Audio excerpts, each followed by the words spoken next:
When volcanoes erupt and lava consumes everything in their paths, most species go extinct.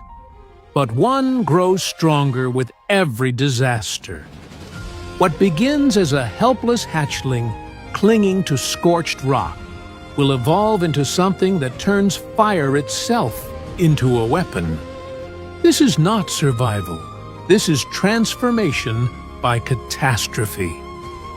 On the slopes of an active volcano, where cooled lava fields crack under their own weight and geothermal vents hiss steam into the sky, a small shape moves cautiously across blackened stone. This is Magby. And the world it has been born into is trying to eliminate it. The ground temperature here fluctuates wildly. Sections of rock radiate heat intense enough to blister skin. Other areas, cooled too quickly by sudden rain or wind, become brittle and unstable, collapsing without warning into chambers of superheated gas below. Magby must navigate this terrain with precision it does not yet possess. The body is small, barely 2 feet tall, built low to the ground with stubby limbs designed for heat dispersion rather than speed. The skin is dense and can withstand extreme temperatures, but prolonged exposure to the hottest zones will overwhelm even Magby's natural resistance. Survival depends on finding the right microhabitat. Too cool, and Magby cannot metabolize efficiently. Its internal biology requires ambient heat to function. Too hot, and the body begins to fail, cells breaking down faster than they can repair. The margin is narrow. Magby searches for rock crevices warmed by geothermal activity beneath the surface, refuges where heat radiates upward at steady, survivable levels. These spaces are rare, and competition is fierce. Larger Magby force smaller ones out, and the displaced must find another crevice or die. The environment offers no stability. Small eruptions occur without warning, sending shock waves through the rock and opening fissures that release bursts of superheated gas. Lava flows shift course unpredictably, consuming entire sections of terrain and forcing every creature in their path to flee or be incinerated. Many Magby do not survive these events. They are caught in gas bursts, trapped by shifting rock. Overwhelmed by lava they cannot outrun. The mortality rate is extreme, but those that do survive share a common trait of higher than average heat tolerance, allowing their bodies to withstand slightly more intense conditions, recover faster from thermal stress, and endure longer in zones where others fail. The survivors grow. Their bodies thicken with muscle and heat-resistant tissue.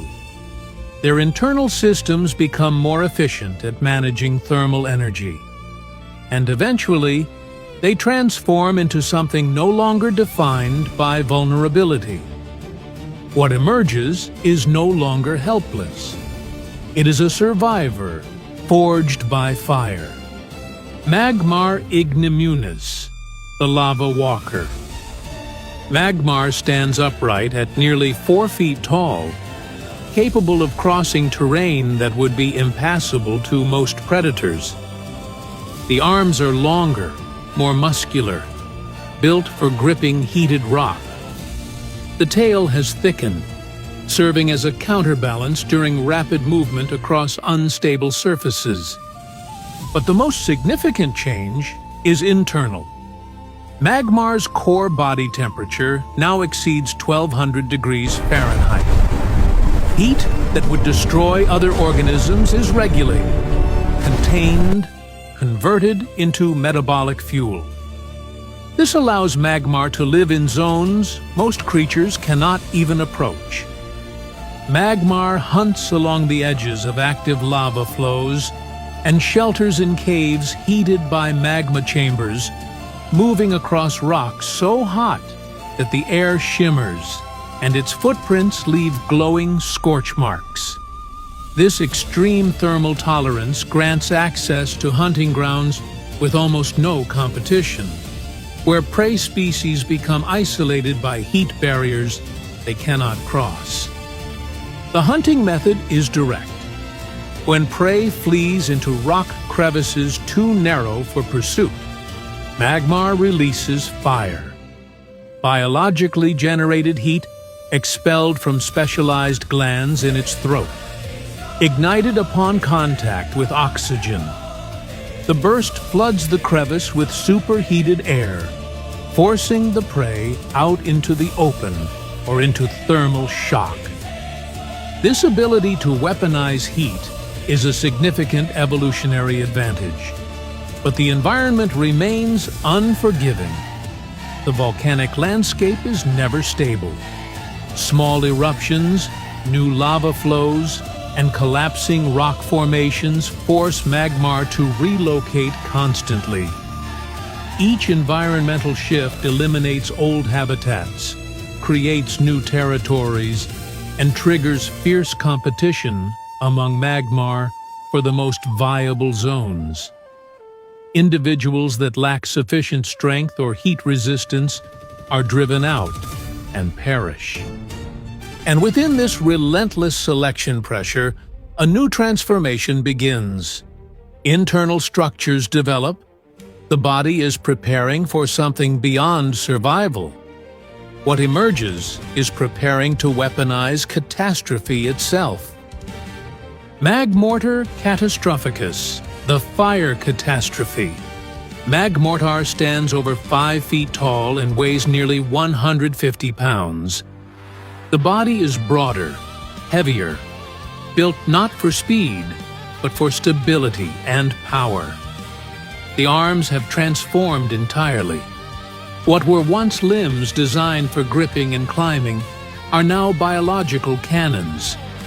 Within each arm, a network of pressure chambers has fully developed. These are not simple cavities. They are structured systems capable of compressing and channeling thermal energy with precision. When Magmortar activates these chambers, internal heat, normally regulated and contained, is redirected into the arm structures. Pressure builds rapidly. Muscle contractions force the thermal energy through narrowing channels, compressing it, intensifying it, until the threshold is reached, and then it is released. The projectile is not flame. It is superheated plasma expelled at velocities exceeding 200 miles per hour. The impact generates enough thermal energy to melt stone on contact, to ignite anything flammable within a 10-foot radius, to create shock waves that crack solid rock. Magmortar can fire these blasts repeatedly. As long as its internal heat remains sufficient, the biological artillery continues to function. And because it lives in volcanic environments where ambient temperatures constantly replenish its thermal reserves, the weapon system is nearly inexhaustible. The body has become a weapon system forged by millions of years of volcanic disasters.